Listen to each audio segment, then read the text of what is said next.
Gente, muito boa noite para todo mundo. Tudo bom com vocês? Beleza? Não tá, vai ficar, né?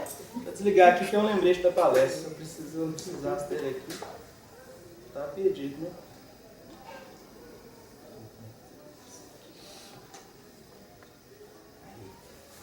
Se eu precisasse um lembrete falando agora da palestra, né? Acho que nem dá tempo de chegar aqui não. Gente, é com muita alegria, né, que nós estamos aqui novamente reunidos para conversar um pouco sobre algumas questões interessantes da doutrina. E eu espero que vocês me auxiliem para que no final a gente consiga tirar um proveito moral daquilo que a gente vai discutir aqui, né? Informação... Por que eu não te vi, saudade de você? Informação é muito importante, não tenha dúvida disso.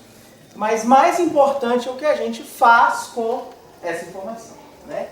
E o propósito é esse, principalmente no caso nosso, né, que estuda a doutrina espírita, justamente pelo aspecto de poder abrir o leque das discussões, receber essas informações, fazer esse controle e ver quais informações se aplicam ou não à nossa vida. Bom, eu quero perguntar para vocês aqui se o tema da quinta-feira anterior foi sobre os missionários do Oriente. Foi? Não. Não? Vai ser a próxima? Alguém sabe? Não. Também não sabe, né? Então tá bom. Olha só, gente.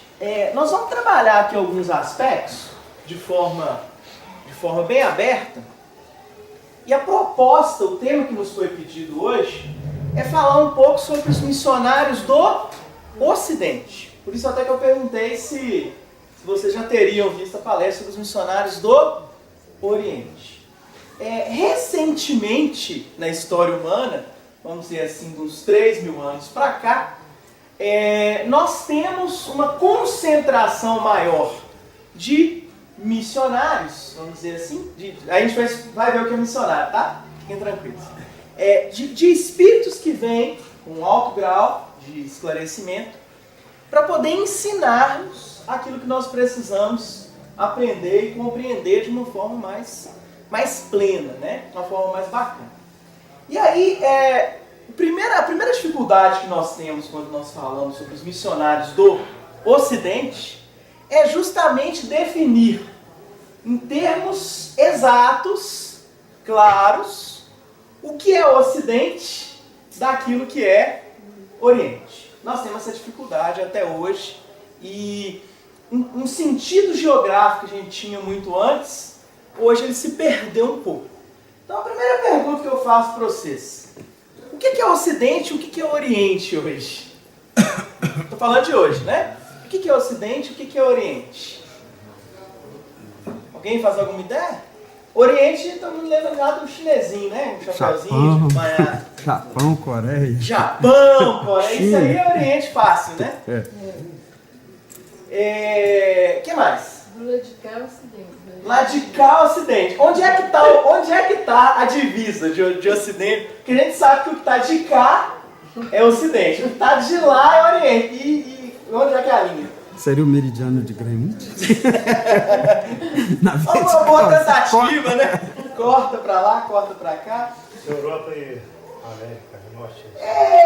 Hoje ficou uma coisa mais difícil de saber, talvez, né? Jesus, por exemplo. Jesus era ocidental ou oriental? Jesus encarnado, né? Não o governador espiritual da Terra, porque isso aí não tem nacionalidade, muito menos localização. E meridiano de Greenwich pra lá ou pra cá. Mas, e Jesus? Era oriental ou ocidental? Oriental.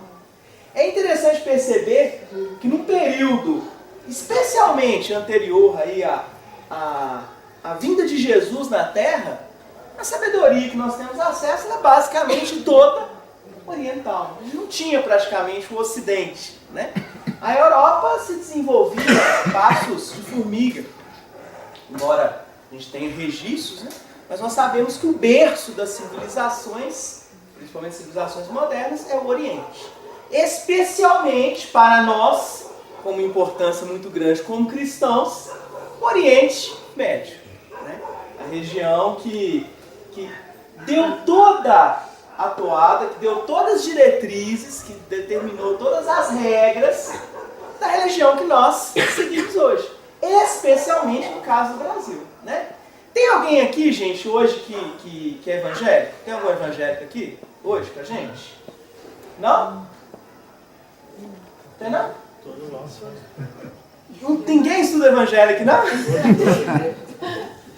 Vou fazer a pergunta de novo, vou dar uma chance para vocês irem para o paraíso. Tem algum evangélico aqui? Tem? Levanta a mão para saber. Boa, boa. Evidentemente que nós temos menos ou mais influência do judaísmo, né? Por exemplo, hoje o nosso movimento protestante brasileiro, né, ele tem uma influência muito forte do judaísmo, né, das tradições judaicas. E evidentemente com todas as suas qualidades, mas também com as suas deficiências, né? Nós temos um novo judaísmo, né, muitas vezes, em alguns grupos protestantes, né? Mas nós aqui todos somos evangélicos, nós aqui todos somos cristãos. E é evidente que a cultura daquele povo vai influenciar diretamente na nossa estrutura de pensamento, na nossa estrutura de leitura do mundo. É claro que vai ter influência. E é interessante a gente falar um pouquinho dessas pessoas, né, ocidentais que a doutrina espírita teria como missionários, né, como pessoas de destaque, pessoas que tiveram um tipo de compreensão sobre a vida e um tipo de ensinamento diferenciado na maioria das pessoas. E é muito interessante falar de um pensador conhecido como Sócrates. Não, ele não jogou em nenhum time de futebol, não jogou na seleção, né? Essa piada está ficando desatualizada, porque gerações mais novas nem sabem quem que é, né? Então nem faz mais sucesso. Mas é fundamental entender, e é muito bacana perceber isso, a grandeza que é, e não é à toa que no Evangelho segundo o Espiritismo, Allan Kardec começa falando sobre eles, especialmente de Sócrates e Platão. Existem algumas cogitações que inclusive esses dois espíritos estariam envolvidos diretamente no desenvolvimento do Espiritismo nascente na França, junto com Kardec. A gente tem textos, referências, citações. Porém, o mais interessante é entender que o fundamento, primeiro, eu não estou falando de Aristóteles, tá, gente? Propositalmente. Eu não estou falando de Aristóteles porque Aristóteles, quando desenvolve as suas teorias, vai trabalhar muito, né? Bem a grosso modo, que eu estou dizendo aqui, mas vai trabalhar muito o mundo dos sentidos. É um cara que depois vai desenvolver a lógica como nós conhecemos, vai dar os princípios da lógica como nós conhecemos, mas Aristóteles é um filósofo do mundo, dos sentidos, né? Com cogitações e reflexões maravilhosas. Mas ele é o cara preocupado com os sentidos. Ao passo que, com Sócrates, né, que nada escreveu, e com Platão, que escreve sobre Sócrates e escreve sua própria teoria, discordando do mestre, nós temos lá implantados os princípios da sobrevivência da alma, além do corpo físico. Gente, vamos com calma, tá? Nós não estamos falando ainda de reencarnação. O espírito adora pegar tudo que vê na frente, né? Lê uma bula de remédio. Fala, aqui ó, reencarnação, tem prova aqui na bula de remédio. Tem não, né? É muito comum o espírita ler o Antigo Testamento e falar, olha aqui, ó, aqui está clara aqui a prova da reencarnação. Ó, hashtag só que não. O texto quer dizer uma coisa completamente diferente. Digo mais, o texto muitas vezes é uma prova contra a reencarnação. Então vamos com calma. Existem referências claras à reencarnação no Antigo Testamento? Sim. Existem referências claras à reencarnação no Novo Testamento? Sim. Existe a fixação de palavras, a colocação de palavras, que traduzindo para o português tem um sentido específico de reencarnação? Sim. Está lá na carta de Paulo a Tito, também tem referência em Mateus, carta de Paulo a Tito, versículo 3, capítulo 3, versículo 5 ou 8, se não me engano. quando ele fala especificamente sobre a palingenesia. É uma palavra que tem tradução em português, mas que é traduzida normalmente por regeneração. Consultando o estudioso do grego, eu até tirei essa dúvida. Falei, olha, mas e aí? É má fé traduzir palingenesia como regeneração ou ressurreição? Não, não é má fé. Dá para traduzir também. Mas na dúvida, qual o significado que eu escolho? Aquele que não vai comprometer a minha doutrina, né? Não é assim? A gente não é de conveniência? E aí, naturalmente, o termo reencarnação não vai aparecer de forma explícita na tradução do português. Ressurreição foi por conveniência. Ressurreição foi por conveniência. Bom, digamos de um tempo para cá, porque para o judeu isso é muito moderno, né? O judeu tem uma ideia de... Quem já leu aqui Céu e Inferno, de Allan Kardec, sabe que nós conseguimos dar uma piorada no inferno greco-romano, né? Nós conseguimos dar uma piorada, porque é o seguinte, o demônio, né, que não era demônio, não tinha esse nome, simplesmente tomava conta do inferno, porque foi uma designação de Zeus. Zeus mandou ele tomar conta do inferno. Mas o diabo que nós fomos desenvolvendo ao longo dos tempos, especialmente na Idade Média, ele é um cara que, além de tomar conta do inferno, ele também faz captação de clientes com a sua equipe aqui na Terra, não é assim? Ele faz captação de clientes, ele sai correndo, porque não basta só tomar conta de quem já vai para o inferno. Ele sai aqui, ele vem aqui para a Terra e faz um processo de captação de clientes para quê? Para ele ter mais gente lá com ele, né? Nós conseguimos piorar a ideia do inferno mitológico, né? E para o judeu é muito complicado falar de reencarnação ainda. Kardec fala sobre isso no Evangelho segundo o Espiritismo, né? É complicado. Por quê? Para ele, para o judeu daquela época de Jesus, a ideia que ele tem é, em alguns grupos, que o judaísmo também é cheio de grupos, em alguns grupos a ideia da reencarnação é clara. Tanto que Nicodemos vem perguntar para Jesus, né? E aí Jesus literalmente debocha dele, mas não um deboche para diminuí-lo, mas um deboche brincando, vai. Você é mestre em Israel e não sabe dessas coisas? Né?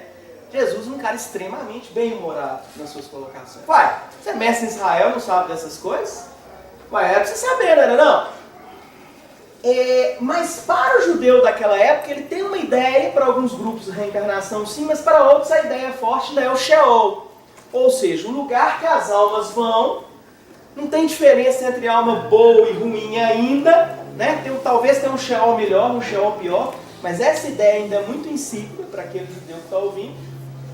E aí, vamos dizer assim, do ponto de vista do Ocidente, porque nas tradições antigas do Oriente já havia uma presença muito forte dos princípios espíritas, para aquelas pessoas, né, que nasceriam aí na região da Europa, né, e futuramente nas Américas, os princípios espirituais de sobrevivência da alma surgem no berço grego, né, no início da filosofia grega, esse filosofos, aqueles que são amigos da sabedoria. Interessante porque o filósofo, ele, especialmente o grego, ele não se acha detentor de sabedoria, não. O filósofo grego, ele pensa o seguinte, eu sou um enamorado, eu sou um amigo da sabedoria. Eu não tenho a verdade em mim. Essa sabedoria precisa ser pensada. Ela precisa ser namorada, ou enamorada, né?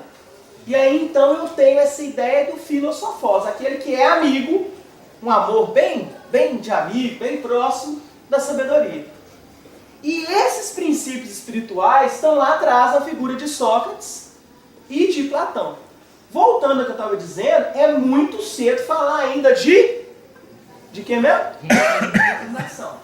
Forçar a amizade pra caramba. Não dá ainda não. Mas quando Sócrates aceita a pena que ele mesmo acabou provocando, né? De falar, não, se eu não corrompo essa juventude, então eu mereço algo muito bom, como por exemplo morar no palácio. Vai, peraí, o cara está sendo julgado por corromper a juventude. Agora nós damos como pena para ele morar no palácio, não tem jeito. Ele vai forçando a sua própria condenação. Suicídio? Não, gente. Permanência e fixação nos ideais. honestidade emocional. Ele fala, não, é isso mesmo, eu não estou corrompendo a juventude, pelo contrário, estou fazendo um bem para essas pessoas, porque eu estou fazendo com que elas tenham um método analítico, racional, e se houver uma condenação, eu mereço morar no palácio. Você fala, aí não tem jeito. Você vai ser condenado a beber cicuta. E aí todos criam uma situação, inclusive para ele fugir da cadeia, guardando a pena. Mas o que ele diz? Olha, eu não tenho por que esquentar a cabeça. Não sei se bem com essas palavras, né? Talvez não. Eu não tenho por que esquentar a cabeça, porque é o seguinte, se a morte for um nada, eu tomo a cicuta, e aí o que vai acontecer? Se morreu, acabou, o que acontece, gente? Se morreu, acabou, o que acontece? Acabou, vou dormir. Agora, se a minha alma permanecer, se essa essência minha permanecer, tranquilo, eu vou me encontrar com todos aqueles que já se foram. Vai ser um motivo de alegria e honra para mim. E essa colocação espiritualista faz toda a diferença em todo o pensamento ocidental. Ou seja, não é à toa, não é de brincadeira, que Allan Kardec começa o Evangelho segundo o Espiritismo. Bom, tem referência também no Livro dos Espíritos, né? Mas começa o Evangelho segundo o Espiritismo falando de quem? Sócrates e Platão, precursores da ideia espírita. Vai falar que eles eram espíritos na época? Não, né? Senão parece aquelas traduções do Antigo Testamento. Não sei se vocês já viram lá em 1 Samuel 28 ou 27, se não me engano. Aí tá lá. A consulta de uma médium em Endor. Consulta da espírita de Endor. E eu falo assim, gente, e quem escreveu esse livro de Samuel, né, que é adulto de Samuel, esse era médium mesmo. Porque conseguiu inventar uma palavra que faltava 1800. Não. Que seria inventada 1800 anos depois de Cristo. Esse era bom mesmo. Tem como você abrir a Bíblia lá e ter médium, espírita? Não, essas palavras não eram conhecidas do judeu, né? Então não tem jeito. Então esse cenário é muito interessante porque eles são os primeiros espíritas? Não. Eles são os primeiros... Vai ficar redundante, vai ficar prolixo. Eles são os precursores da ideia espírita. Eles são as primeiras pessoas que tiveram essa noção de sobrevivência da alma depois que o corpo acaba o seu serviço. E isso é interessante, porque isso vai permitir que, de forma ainda que indireta, todo o Ocidente já tivesse, nos primeiros debates, a ideia da sobrevivência da alma, da transcendência. Aí vocês vão falar assim comigo, ô Luiz Gustavo, mas vai ter um problema sério aí, né? Essa ideia da sobrevivência da alma vai ser deturpada depois. Porque eles vão dizer que a alma sobrevive e em seguida ela vai para o... Bom, se tiver escolhido, né?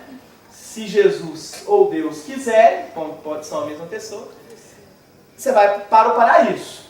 Né? Eles vão deturpar essa ideia depois. Mas a ideia principal, que é a fixação de alguma coisa que sobrevive além do corpo, Sócrates fala sobre isso e Platão escreve sobre isso, narrando a ideia de Sócrates. Tranquilo até aqui, gente?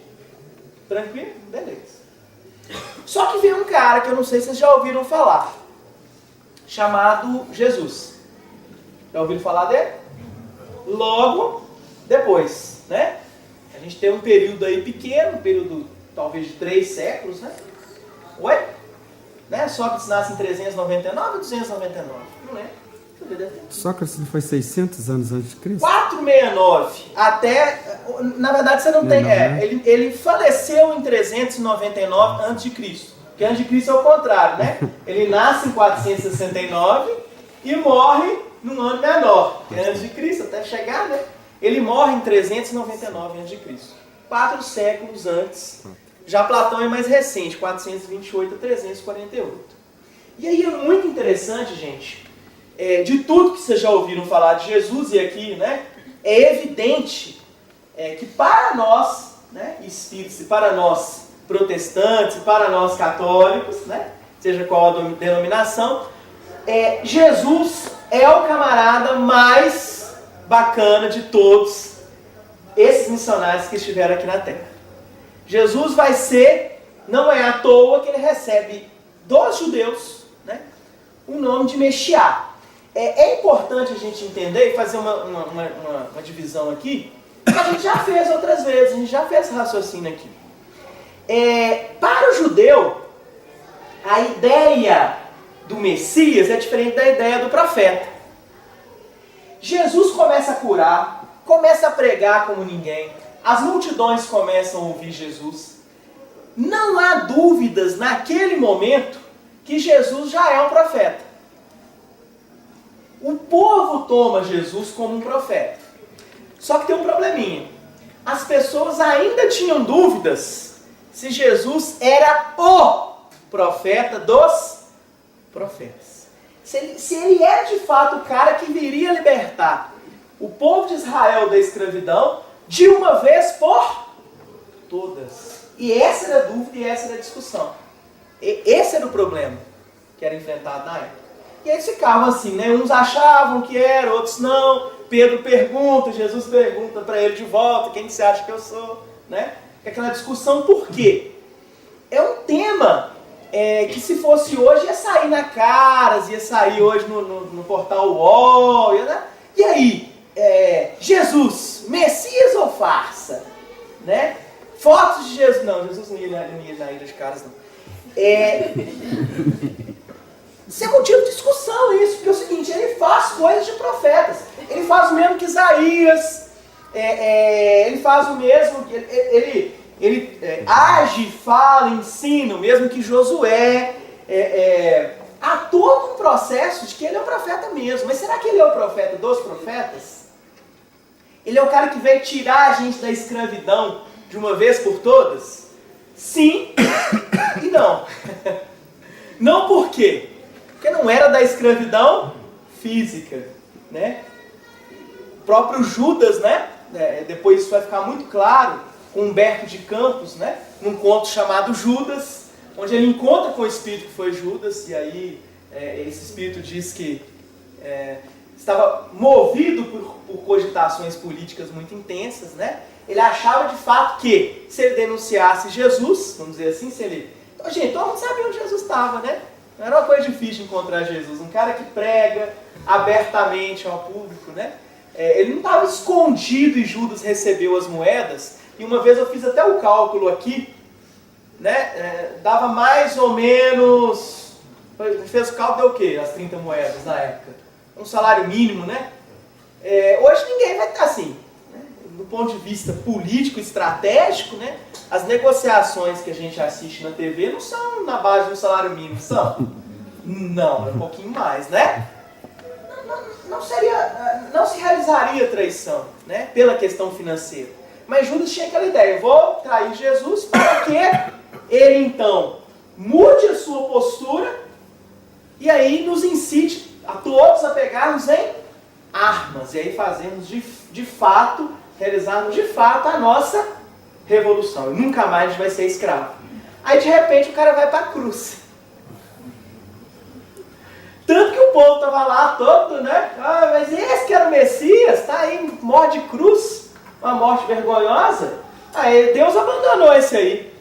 E aí também, como um estudo que a gente já fez aqui, ele começa a cantar. Eloi, Eloi, lama sabachthani. Senhor, Senhor, que me abandonaste. Referência ao Salmo 22, né?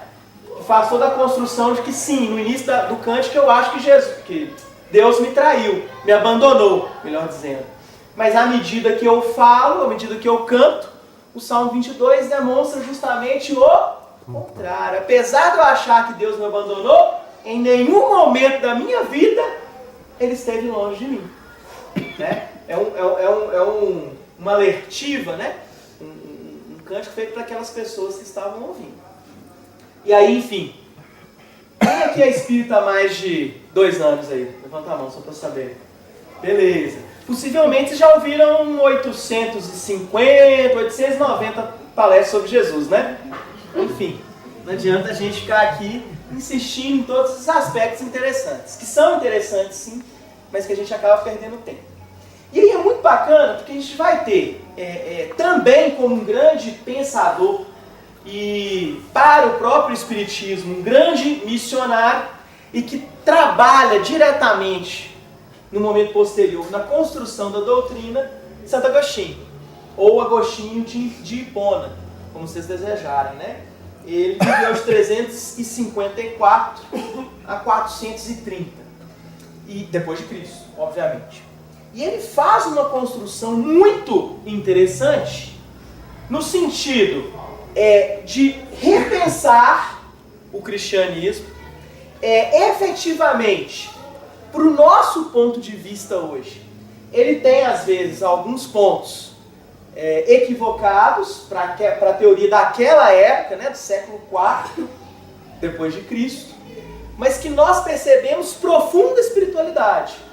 E mais, percebemos profunda humildade, porque esse mesmo espírito volta depois na codificação da doutrina, ampliando, nem vou dizer revendo, porque o espírito da envergadura não precisa rever, mas ampliando as conjecturas que ele fez lá atrás, né?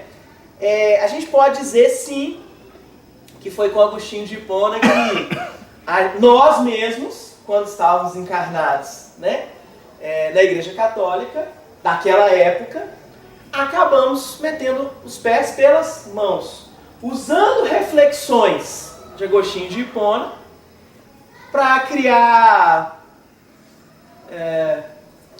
medos específicos, para criar dogmas infundados, para aproveitarmos dessas reflexões, dessas cogitações, para quê? Para a gente se beneficiar. Eu sei que é esquisito isso que eu estou falando, gente, porque nós não fazemos isso hoje mais. A gente não usa conhecimento para tirar benefício próprio. A gente não usa conhecimento para manipular as pessoas, né? Isso já passou, não é assim? Sim? Não. Não passou. Continuamos fazendo. Mas fizemos também naquela época, né? E talvez hoje, menos. E o mais bacana na história de Agostinho de Hipona é justamente a maneira pela qual ele consegue viver. Alguém conhece aqui? Está um pouquinho da história de Santo Agostinho? Quem, mais ou menos? O que vocês lembram da história dele? Ele nasceu já muito religioso, não é isso? Não? Família? A mãe que é. Pensa bem. Santo Agostinho que aprontou, e fez o que fez.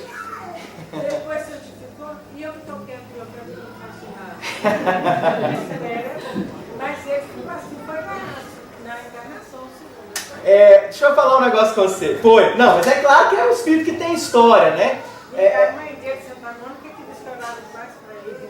Sim. Tem toda aquela história, aquela mística dele ter ouvido uma voz, olha, Lédia, e abriu a Bíblia, enfim. A oração dele né? maravilhosa. Sem sombra de dúvida. É um espírito que conseguiu, mas é interessante, eu ia brincar com você o seguinte, você falou assim, né? Poxa, o espírito que fez o que ele fez, né?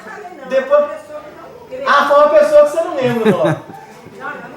Não, vai ficar sendo a senhora. Vai ficar sendo a senhora agora. Só agora. Vai ficar sendo a senhora. Mas João dizia o seguinte, frio ou quente, porque o morno será vomitado da boca de Deus. Ou seja, é muito interessante esse processo, isso é legal. Especialmente num aspecto que... gente, eu vou abrir um parêntese rapidinho e vou fechar de novo, tá? Porque isso aí é uma discussão grande. Mas essa ideia que muitas vezes nossos irmãos protestantes têm, de que, por exemplo, eu aceito Jesus como Senhor e Salvador da minha vida e eu estou livre de pecados. A gente incomoda com essa ideia e fala assim, que absurdo! Fez tudo de errado e agora não sei o quê. Já viram esse tipo de comentário? Pois é, esse é um comentário.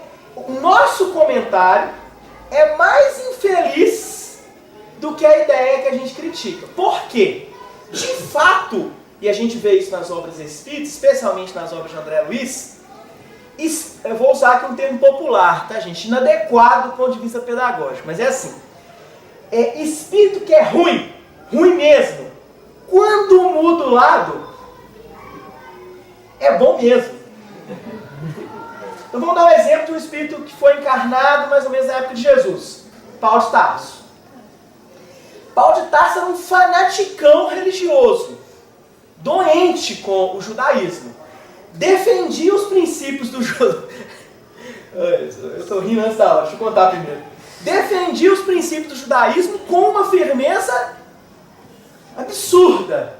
Pedia. Gente, Paulo chegou a ser um dos cidadãos mais poderosos do Sinédrio. Ele recebeu uma carta lá em Paulo Estevão para poder ter o direito de perseguir e julgar os cristãos. É tipo um tribunal de exceção. Eu acho um cristão na frente, eu julgo e faço o que eu quiser. Não tem procedimento, não tem código de processo nenhum, não tem nada. E aí, Paulo tem uma carta que faz o que ele quiser. E o cara era ruim mesmo. Você pode ver, por exemplo, quando Emmanuel nos narra a cena do apedrejamento de Estevão, né? Ele poderia pegar as vestes de Estevão e levantar. Ó, cristão. Você fala assim, gente, mas esse cara não vale um denário, não posso falar um real, né? Não vale nada, não vale um talento, não vale um denário, nada. Mas esse camarada, diante das circunstâncias, quando vê Jesus às portas de Damasco, a luz o cega, esse cara já cai da montaria, falando o quê? Alguém lembra? Senhor, o que queres que eu faça? Fala aí que eu faço. Aí Jesus pega leve com Paulo e fala, não, vai primeiro para a cidade, descansa lá. Aparece um anjo. Um anjo Ananias, ou Jesus que aparece para Ananias, e fala assim, ó, Paulo vem aí, socorre ele, vai saindo. Fala, peraí, como assim? Paulo? Vou socorrer Paulo? O cara que mata, que você tá doido? Não, ele tá reformado, esquenta a cabeça. Vai, faz a sua parte e pronto. E vai saindo, né? Ou seja, nós conhecemos um cara que não conheceu Jesus diretamente, foi o que mais escreveu cartas às igrejas. Claro que, para aquela época, você tinha um índice de analfabetismo funcional muito alto, embora as pessoas falassem 2 ou 3 idiomas, mas você tinha muitas pessoas que sabiam ler, e muitas pessoas que sabiam ler, mas não sabiam escrever, né? Então, o doutor da lei vai ter mais facilidade? Claro, né? Mas um cara que não conheceu Jesus fisicamente vai dar, fazer viagens missionárias que seriam suficientes para dar voltas ao mundo. Dá meia volta, não chega a dar uma volta não, né? Faz duas viagens missionárias enormes. E aí é o cara que toma pedrada e fala que vai continuar, o cara que é desprezado fala que vai continuar, o cara que vai pregar em Atenas, todo mundo fala, esse papo seu tá mais ou menos, não tá bom não, né? Aprimora mais aí, depois a gente vê o que é. Ficou antigo, né? Ficou, esse papo você dá uma aprimorada aí, que às vezes, né, esse discurso seu fica melhor. Esse cara que é ruim mesmo, quando vem pra cá, esse cara fica, como diz nossos irmãos nordestinos, porreta. Esse cara fica bom. Por quê? Porque ele viveu a intensidade no mal. Quando ele vem pra cá, esse cara vem com a mesma intensidade do mal, mas dessa vez fazendo coisa do bem. E a maioria de nós é o quê? Né? Brincando com a fala da senhora, que não é da senhora, né? Que não é sua, mas que ficou sendo. Né? Não ouviu falar, né? Vou falar. Nós muitas vezes somos mornos na nossa fé. Né? Paulo aí é um missionário? Paulo de Tarso, São Paulo. Não entendi, desculpa. Não, a capela Paulo, missionário da Vila Maria. É esse Paulo? Não, agora você não faço a menor ideia, mas deve ser. Eu acho que tem 50% de chance de ser, 50% de ser. Mas deve ser sim. Mas enfim, as figuras católicas, Paulo é o Paulo que a gente conhece sim, é o Paulo. Paulo missionário. Bom, deve ser. E aí, gente, é muito interessante porque nesse meio tempo, lá no século, dos anos de 570 a 632, a gente tem a figura de Maomé. Nesse meio nós temos aí o início, a fundação, assim, vamos dizer, do islamismo, né? E hoje nós temos ainda um contato muito pequeno com o islamismo. Eu não sei como está hoje porque, enfim, a gente acaba não tendo tempo de atualizar em tudo. Mas há uns 5 anos atrás, o islamismo era a religião que mais crescia no mundo. Continua sendo? Cresce assustadoramente no número de adeptos. E o mais interessante... Eles matam o outro, não deixam crescer. Não, eles não matam os outros, não. Os fanáticos só matam os outros religiosos, né? É interessante que... É igual a fundação da Igreja Católica Apostólica Romana no Tratado de Nicéia, em 324, com Constantino. Sim. É a mesma situação, por causa do poder para destruir o cristianismo. Só para entender, você fala especificamente de qual decisão do Concílio de Nicéia, 325? De matar todo mundo que tem opinião diferente? Cristão.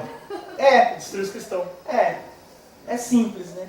É interessante porque o estudar os concílios um negócio fora do comum, que você percebe a evolução.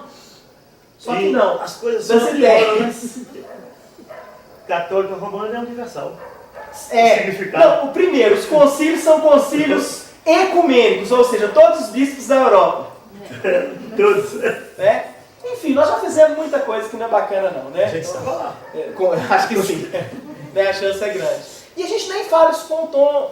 É importante a gente tirar essa energia de crítica, porque nós falamos isso, e é importante a gente entender isso, que tudo que a gente está, muitas vezes hoje, trabalhando para mudar o conceito, trabalhando para mudar a ideia, são coisas que nós mesmos implantamos. Então, quando a gente para de criticar o outro e diz, olha, fomos nós mesmos que deturpamos esse sentido, a coisa fica mais tranquila, a gente não joga uma energia desnecessária.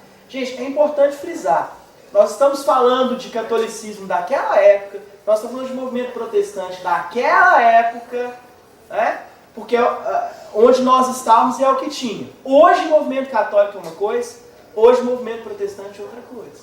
Hoje você ouve palestra, por exemplo, do pastor René Kivitz, você fala, caramba, é isso que eu queria falar na minha palestra e não tinha conseguido reproduzir, né? Você percebe hoje pessoas, né? As pessoas estão começando a perceber que o nosso avanço espiritual, isso as pessoas estão percebendo de fato, que o nosso avanço espiritual depende muito mais da nossa posição diante dos problemas do mundo do que necessariamente participar desse ou daquele rótulo. Isso é importante a gente entender, tá? Então, é fundamental que vocês entendam. Todos esses comentários, nenhum deles se refere a uma energia crítica negativa. Nós estamos narrando fato histórico, né? E a ideia aqui, né, não é criticar a ação, mas criticar as ações, ou melhor, criticar os nossos comportamentos diante dessas situações, para que a gente não faça novamente. A ideia é essa. Tranquilo, gente? Tranquilo? Sim? Beleza. E aí, a gente está falando da figura de Maomé. É muito interessante porque Maomé não nega o cristianismo. O islamismo não diz que o cristianismo não vale nada, né?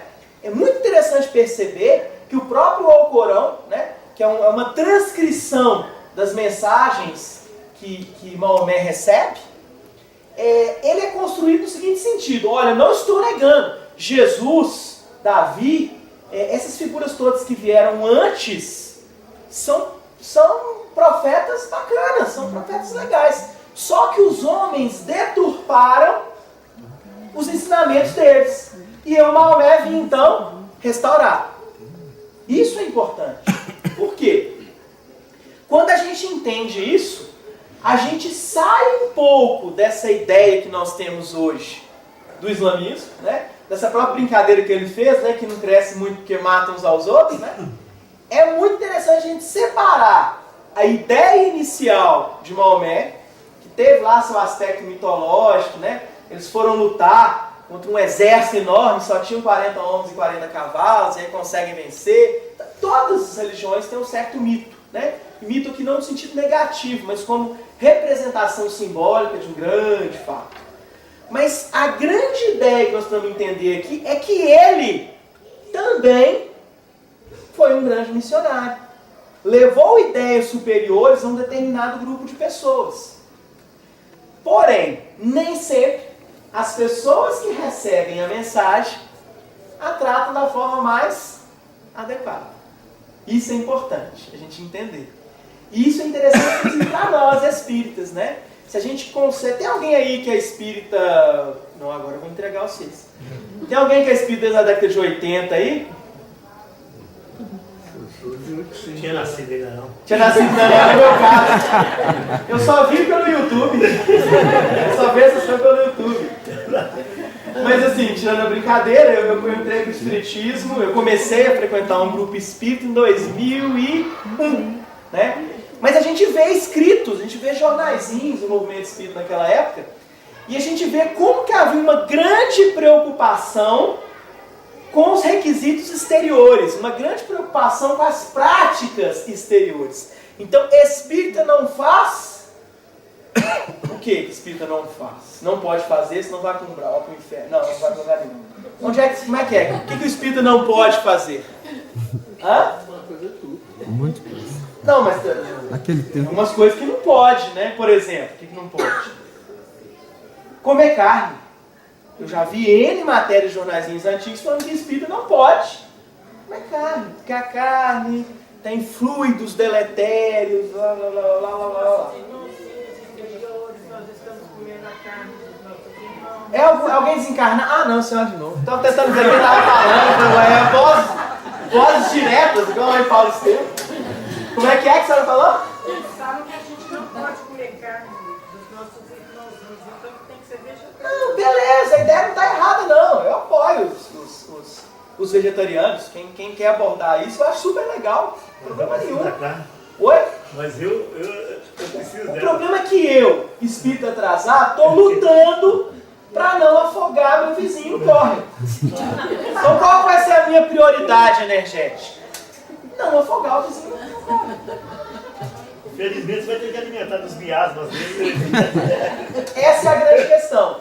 Cada vez mais nós percebemos que a urgência nossa hoje na Terra é construir uma base moral equilibrada, né? Agora, eu quero ser vegetariano.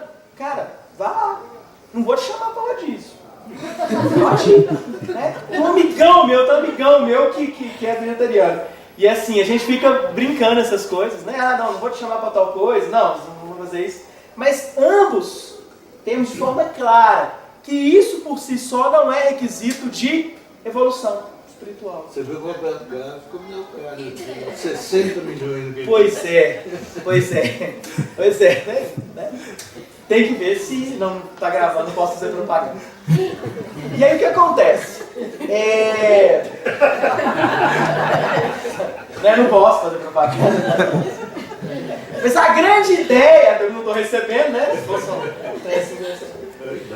E aí é muito interessante, gente, porque quando a gente percebe na figura de Maomé também o enviado, nós abrimos a nossa mente para a possibilidade de também estudarmos o Alcorão, de enxergarmos naquele início, naquela ideia, um propósito de melhora, de crescimento, de avanço, e que dentro daquele contexto é o melhor daquele povo, naquele momento, pode ter algum de nós aqui inclusive, poderia receber e perceber, e a gente abre esse cenário e permite também um diálogo interreligioso, né? Alguém aqui conhece muçulmano praticante? Pouca gente, ninguém. O irmão desencarnado ali atrás, obrigado pela participação. Mas a ideia é essa. A ideia é a gente também procurar informações nesse sentido, nesse aspecto, e aí conseguir perceber verdades, grandes parcelas de verdade, também no Alcorão. Tem que falar também de Francisco de Assis, né, gente? Mas Francisco de Assis é queridão do movimento espírita, né? Todo mundo gosta de Francisco de Assis, né? Acha lindo. Principalmente depois do livro de João Nunes Maia, cujo título é Francisco de Assis. Quem não leu, levanta a mão, que é mais fácil. Pouca gente, né? Não li. Deu meio a meio, né? Não. Deu meio a meio. E aí o que acontece? Posso contar o início? Vai ter spoiler, pode? O que acontece? Lá no livro Francisco de Assis, né? Ele começa indicando um cenário complicado na Terra. A gente pode ver que a gente tem mais ou menos uns 700 anos, 800 anos depois de Santo Agostinho, o cenário não é bom, nós priorizamos as riquezas materiais e a posse das doutrinas religiosas como prioritárias do clero, né? Nós estabelecemos isso, e aí usávamos isso como instrumento de poder. Ou seja, nós conhecemos a Bíblia, nós interpretamos a Bíblia, nós sabemos o que é certo, e nós temos a chave do céu. Ou seja, você tem duas opções, né? Então, escolha ampla. Ou você vai para o inferno queimar, ou então você vem para aqui, conversa comigo, confessa as coisas e eu libero o céu para você. Né? E aí tem aquele cenário todo complicado. Os espíritos superiores reunidos no céu, nos céus, né? No sentido mais figurado, mas enfim, no plano espiritual. E aí então Jesus convoca, né? Pede auxílio, modestamente, né?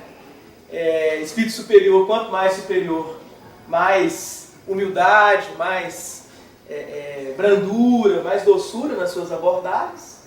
Pede então aqui espírito, ao espírito de João, evangelista, que voltasse à terra na figura de missionário, para que ele pudesse então revitalizar o foco da religião no processo de amor. E aí ele tem duas abordagens muito interessantes. Ele passa a juventude de uma forma muito interessante. Tem um aspecto genético muito legal lá no livro, não sei se alguém lembra, né? Mas ele se sente impelido a fazer tudo aquilo que o pai faz, né? Porém, em determinado momento ele acorda, fala, preciso servir alguma coisa mais plena, maior do que eu mesmo. João Evangelista acha que a forma melhor naquele momento é a guerra, vai servir na guerra, vê que não tem coragem de matar ninguém, que é um problema danado, e aí então ele começa a repensar esse aspecto todo. E aí, trabalhando duas chaves principais na sua existência.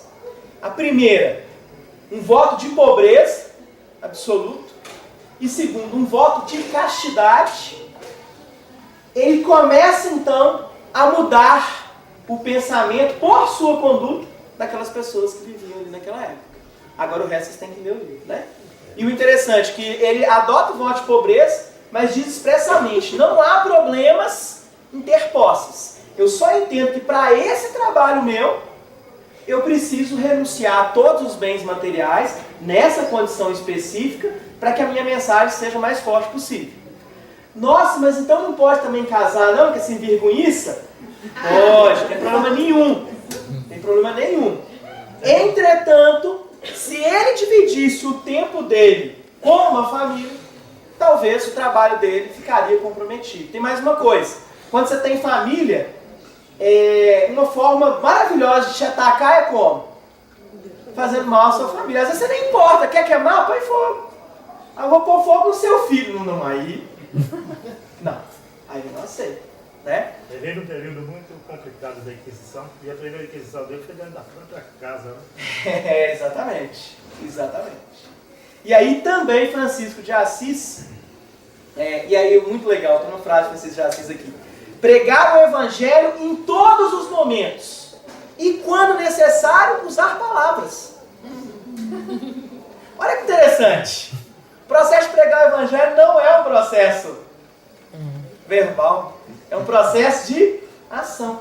A gente deve pregar o Evangelho tanto, mas tanto, que a gente até usa a palavra de vez em quando. A gente até fala sobre ele de vez em quando. Porque o Evangelho é conduta. Né? O que não quer dizer também que a gente vá deixá-lo no segundo plano. Outra pessoa que é importante, vou só abrir um parêntese rápido aqui, mas que aparece num cenário bacana. Agora que eu acabei de perceber, eu esqueci uma pessoa aqui. Um camarada que aparece num cenário muito bacana na Boêmia, em Hunsneck. Alguém já ouviu falar aqui de John Hus? John Hus? John Hus, ele viveu de 1369 a 1415. E ele se transforma num profundo crítico do movimento religioso que existia na época. Ele aponta os problemas, aponta os benefícios que as pessoas tinham. ele fala abertamente dos interesses que permeavam a religião naquele momento, até que, de fato, ele é condenado a ser queimado em praça pública. Nós temos 4 referências de mensagens mediúnicas, e aí eu preciso dizer para vocês o seguinte. Mas ele que atacou o Tratado de Nicéia. E ele seguia John Cliff e os arianos. Né? Sim, sim. Bom, na verdade ele criticou muita gente. Muita gente. Mas o que é interessante... E a vida boa não entrar muito não, porque tem uma coisa recente agora na história mundial com João 23, né? Que foi que assinou para poder... que mais precisava para liberar a alma dele para o... dar uma cremação, queimar em praça pública, né? Me parece. Acabando, não entendi. O João 23, aquela que estava seguindo, que deu autorização para poder. Eles estavam votando, querendo que o João 23 assumisse o papado para poder. Sim. Achei que você estava falando de agora. Não. Agora Recente. não, que aconteceu recente. Sim. Como santo. Sim. Bom, Sim. Tranquilo. O que é importante pra gente aqui, gente? Qual que é a discussão importante? Eu tô abismado, eu esqueci de pôr Lutero aqui. Lutero é um super hiper missionário, como assim, né? Martinho Lutero. Nós devemos demais a Martinho Lutero. Se a gente faz a interpretação do Evangelho hoje de forma aberta, a gente deve a Martinho Lutero, né? Inclusive, bom, enfim, deixa eu falar de John Hus, né? Não esqueci de falar dele. John Hus é queimado e há uma referência muito interessante, né? Pelas tradições, ele fala o seguinte: olha, vocês podem queimar aqui o ganso, o pato, porque Hus é uma referência a ganso, pato, que era o sobrenome dele. Vocês podem estar queimando o pato aqui. Ele não fala apagar o pato, né? Ele fala, você pode estar queimando o pato aqui, o ganso. Mas o cisne de fato, que vai surgir daqui, essa aí as labaredas jamais poderão alcançar. Muitas pessoas, inclusive com confirmações mediúnicas, trazem uma tese razoável, bacana, pode ser e pode não ser, que John Hus seria uma vida anterior do nosso querido Allan Kardec. Se Né? 1000 vidas eu tivesse, 1000 vidas eu daria. Eu daria. Bonito, né? Se tivesse, não, né? Tem. E aí o que acontece? O fato de John Hus ser queimado oferece um cenário fabuloso de discussão para que outras pessoas também pudessem falar a respeito e criticar o movimento religioso e político, né? Essa época política e religião eram extremamente vinculadas ainda, né? Ainda você vai perder essa vinculação de religião com política só depois lá, período um pouquinho anterior do iluminismo, né? Porque aí os burgueses começam a ter grana para montar a biblioteca, põe gente para estudar, começa a fazer uma série de modificações, e aí o dinheiro que ficava concentrado tão somente no clero começa a vir para a burguesia. Mas a burguesia não aceita todas as imposições da religião. Estou falando aí, tá, gente? Já do século XVII, a fundação daquelas primeiras grandes bibliotecas. E aí o início do Renascimento, mas um início bem início ainda, né? Depois vai culminar, inclusive na Revolução Francesa, e nesse pós-iluminismo, bem entre aspas, que Kardec vai chegar com o cenário trazendo o Espiritismo para nós. Então John Hus abre esse leque, né? Há uma teoria interessante, que talvez fosse a encarnação anterior de Allan Kardec, né? E aí abre-se um cenário muito bacana, inclusive para discussões sobre a interpretação da Bíblia. E é por isso que a gente fala de Lutero, que segundo Hermínio Miranda, também é uma tese, é apenas uma tese, porque nem ele conclui isso de fato. No final do volume 2 do livro As Marcas do Cristo, ele trabalha uma ideia. O volume 1 é sobre Paulo de Tarso, o segundo volume é sobre Lutero. E aí ele fala assim, olha, as personalidades estão aí no livro. Pode ser que, né, de fato, Martinho Lutero seja a reencarnação de Paulo de Tarso. Né? Mas uma tese é apenas uma tese. Né? Certo? Não tenho, né? Não tenho a manha de consultar isso pessoalmente ainda, né? Se alguém projetar aí e tiver acesso à fonte, me conte depois, né? Fonte fidedigna. E aí, então, a partir desse momento, espíritos com essa envergadura moral começam a abrir o cenário para uma interpretação mais ampla do Evangelho e que essa interpretação não seja realizada apenas por essa ou aquela pessoa, por esse ou aquele religioso. Agora, né, segundo Lutero, nós somos livres para poder analisar as Escrituras. Não precisa mais de intermediário. Eu não preciso nem mais de intermediário para fazer minha oração a Deus. Posso orar diretamente a Deus. Gente, isso é um avanço sem tamanho. Isso é um avanço fenomenal. Isso abre um leque fabuloso de interpretação e hermenêutica. Precisando comprar a salvação. Enfim, ele critica muitas indulgências, né? Escreve as suas teses, se não me engano, 95. E a gente fala assim, 95 teses. A gente imagina um livro desse tamanho, né? Mas tem tese lá que é uma frase só, curtinho, muito interessante. E por incrível que pareça, tem muita coisa a ver com o que o Espiritismo prega hoje. Evidentemente, a gente tem a figura do próprio Kardec como missionário, esse espírito que vem trazer um propósito de fato diferente para a vida nossa. A gente tem a figura do nosso querido Chico, Chico Xavier.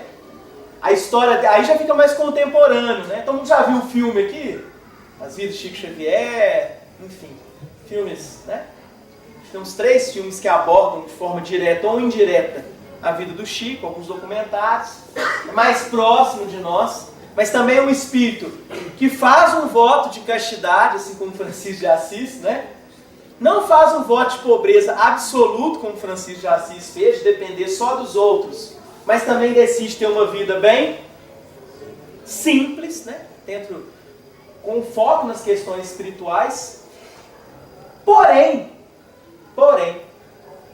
é interessante a gente ter uma ideia desses missionários ocidentais. E é evidente que eu não daria conta, nem dei conta, de trazer todos esses missionários ao longo aí desses 2000 anos de história consistente do Ocidente. Mas eu achei muito interessante trazer algumas observações do Livro dos Espíritos.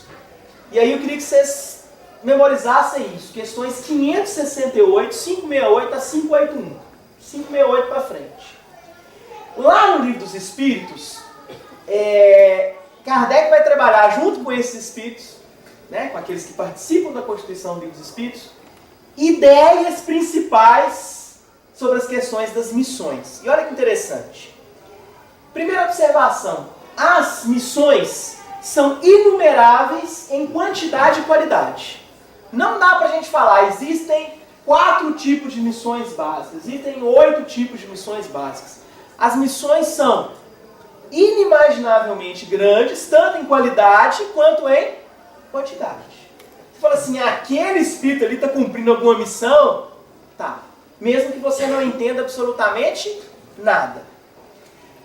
As missões sempre são para o bem, em consonância com aquilo de que nenhum espírito encarna para praticar o mal. Ninguém encarna. Eu morri com um tiro na cabeça. Eu encarno para quê? Matar o outro com um tiro na cabeça. Isso é espiritismo torto. Não tem nada de espiritismo, né? Todo mundo reencarna para uma missão do bem. Mais ou menos amplos. Tem pessoas que têm um trabalho um pouco mais amplo, outras pessoas que têm um trabalho menos amplo. Evidentemente, existe o estafeta e existe o general. Existe o carteiro e existe o general, né? Tem gente que vai entregar a mensagem, tem gente que vai dirigir o exército. Qual missão é mais importante? Se o general não tiver ninguém para entregar a comunicação, é um problema estratégico terrível, né? Do mesmo jeito que se não tiver ninguém para dirigir, também o grupo maior, só o carteiro não vai dar conta de resolver o problema. Então não existem missões melhores ou piores. Existem missões mais ou menos amplas, em amplitude. E aí toda a missão, na questão 573, que eu achei muito legal isso aqui, instruir os homens, ajudar em seu adiantamento, melhorar suas instituições, né, instituições humanas, pelos meios diretos e materiais. Ou seja, todas as missões nossas aqui, num maior ou menor grau, mais amplas ou menos amplas, elas têm por objetivo instruir alguém, ajudar o adiantamento de alguém e melhorar as instituições que nós estamos inseridos. E aí é claro que quando a gente fala desses espíritos missionários, lá na Gênesis capítulo 1, item 7, diz o seguinte: no sentido especial da fé religiosa, a revelação se diz mais particularmente das coisas espirituais que o homem não pode descobrir por meio da inteligência nem com o auxílio dos sentidos. Quer por meio, isso aqui é interessante, quer por meio da palavra direta ou pela inspiração. Mas a ideia que é trazida é a seguinte: quando nós falamos de missionários, nós, no sentido religioso, estamos nos referindo àqueles espíritos que vêm com um trabalho mais amplo. Isso que Kardec fala na Gênesis, capítulo 1, item 7. Quando eu falo de missionário, aqui dentro do Espiritismo, eu estou falando de espíritos com uma missão mais ampla. Entretanto, todos nós realizamos uma missão na Terra. Todos nós. Tem gente que vem aqui para a Terra e fica meio preguiçoso. Eu amo essa questão 574A. Uma vez que fizeram escolha, por que tem gente que vem para cá e vive uma vida sem proveito nenhum? Resposta dos espíritos. Entre os espíritos, há também preguiçosos que recuam diante de uma vida de trabalho. Deus lhes permite assim agir. Compreenderão mais tarde, e à sua custa, os inconvenientes de sua inutilidade, e serão os primeiros a pedir para reparar o tempo perdido. Pode ocorrer também que tenham escolhido uma vida mais útil, porém, uma vez encarnados, recuam e se deixam levar por espíritos que os induzem à ociosidade. A questão moral aqui desse estudo nosso hoje é a seguinte: é bacana a gente perceber o que os missionários fizeram, é muito bacana conhecer no aspecto histórico, não só material, mas também espiritual, os impactos que aquelas novas ideias trouxeram. Mas antes de tudo, nós precisamos refletir se as nossas missões, sejam elas quais forem, estão sendo cumpridas com empenho. Porque o convite aqui a cada um de nós é também ser um missionário. Mas então nós vamos mudar o espiritismo no mundo? Nada disso. Aliás, não sei, pode ser. Mas se for a sua, acho que a minha não é. Né? Mas se for também, nós temos que constantemente refletir se nós estamos empenhados em ajudar as pessoas, inclusive materialmente, mas promover a libertação de consciências. E aí, como eu citei o pastor René Kivitz, eu gostaria de terminar com um vídeo que ele postou recentemente na internet. É aquilo que eu falei, né? Poxa, queria falar isso e não consegui falar. Existem 3 grandes estratégias de dominação. Ou nós dominamos pelo medo, ou nós dominamos pela culpa, ou nós dominamos pela ganância. Se vocês conseguirem pegar a pessoa ou pelo medo, ou pela culpa, ou pela ganância, vocês vão dominar essa pessoa. Não sei a que custo que vocês vão estar adquirindo carro para frente aí, né? Entretanto, se nós atuamos como agentes para que a culpa diminua no mundo, e aí para o Espiritismo o que é importante é o arrependimento. Culpa não serve para nada. Arrependimento. Não gostei do que eu fiz, quero fazer diferente. Como é que eu vou fazer?